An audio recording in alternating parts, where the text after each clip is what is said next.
Hey, it's Clay at CPAP My Way, cpapmyway.com. Today we're here to talk to you about something we don't talk about very often, and that is a new CPAP from one of the major manufacturers.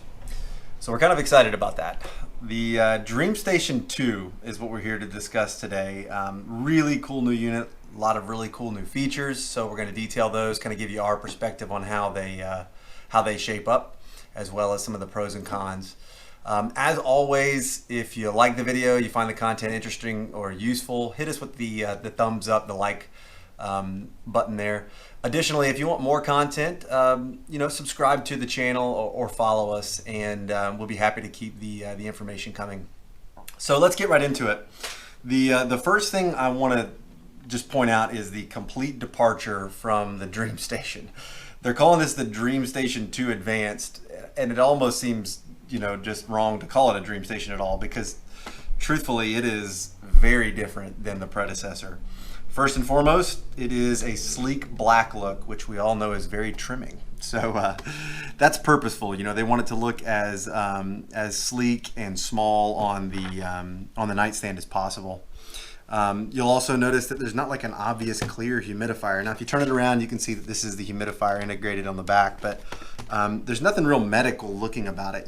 It's really kind of like an old school alarm clock, really, is what I would equate it to. The overall size is about 25% smaller than the previous DreamStation as well, and 50% lighter. So you're looking at about 11 by 6 by 3 on the dimensions here, and it's only 2.3 pounds. So it is really, really lightweight. In fact, when we pick it up, it's hard to tell the difference between a fake shell and the real unit because it's just so lightweight. Overall, the functional features on it, all of the things you want from your CPAP are here. They're just made a little bit more user-friendly and streamlined.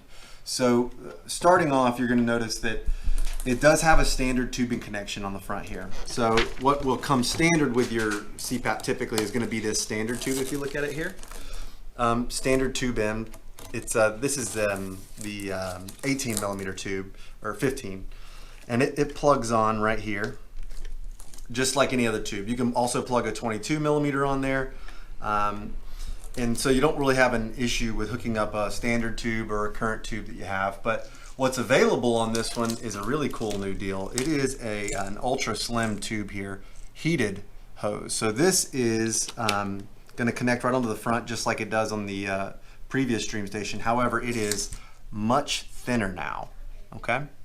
One real serious point on this that you'll have to notice is that it does have the Dream connector, which means that it will snap right into a DreamWear line mask. But if you're going to use a standard mask or a different brand, you do have to put this little adapter in there that comes with the tubing. So these are available separately as well, but it comes with this heated hose. This is a 12 millimeter hose, and it is, I mean, amazingly lightweight, which will be great for somebody moving around in bed. The tube drag will be almost nothing.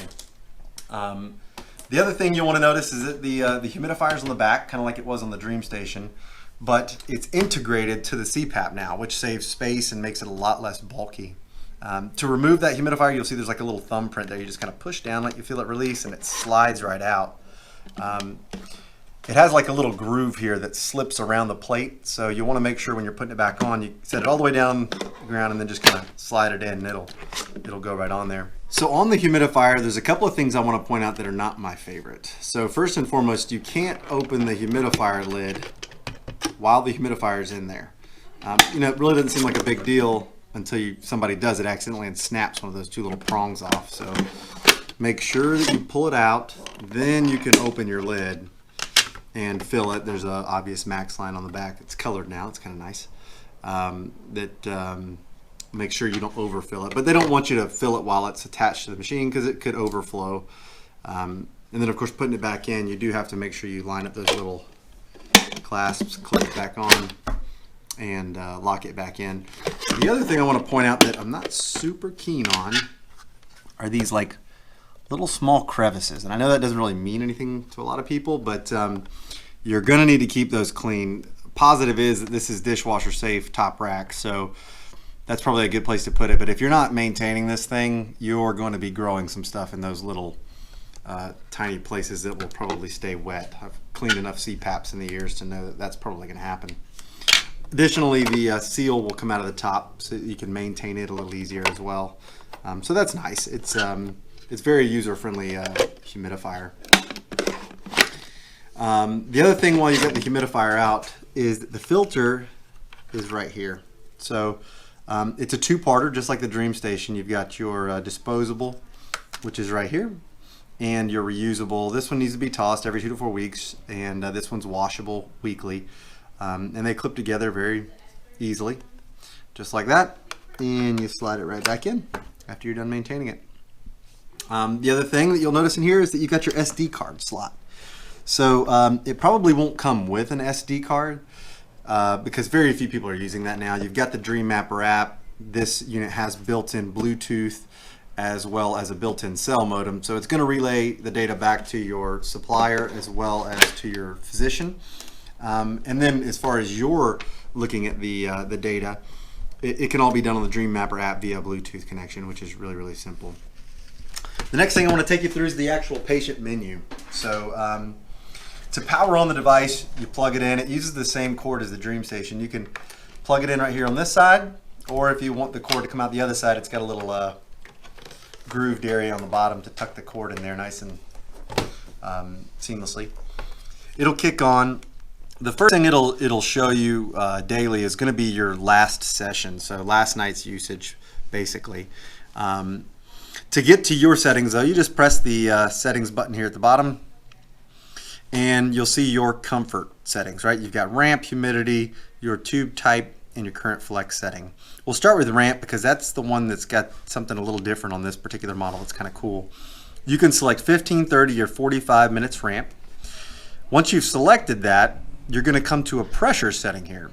So for the first time ever, you're going to be able to control your own pressure setting, starting pressure setting during the ramp cycle. So if you would like, you can turn it completely off and let the machine decide what needs to be done, or you can select your own starting pressure. So if you wanted that to be as minimal as possible, you could run it down to 4, or if you just feel like you're not getting enough pressure or enough air when you first turn it on, ramp it up to 10. You may find something in the middle that's comfortable, but it's cool that you actually get to control that setting yourself. Just hit confirm when you're done there.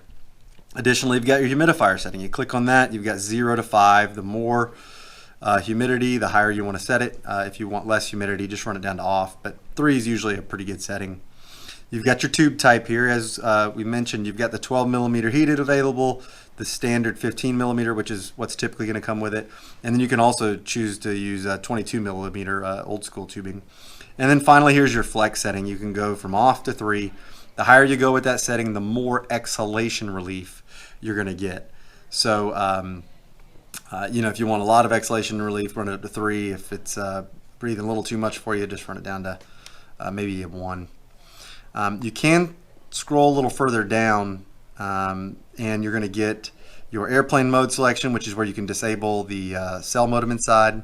It'll tell you if you've got a device paired Bluetooth, what time it is, what language you've got it in, obviously the details of your machine here. And then you'll also have the ability at the very bottom to hit view report.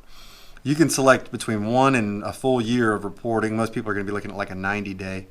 So to give you an average here of how many, or it'll tell you how many days you've used it, how many of those days were greater than 4 hours, average usage, total usage, and then what's really cool is it'll tell you how well your mask's fitting, your current AHI, and your 90th pressure percentile, which is kind of a neat deal. If you're not seeing any of that, it's probably because some of those features have been disabled potentially by your provider, and it can be turned back on, so that's a good deal. It's not because you're missing anything in your device. So anyway, let's crank it up, see what it sounds like. For the sake of demo, I'll put the heated tube on here. All right.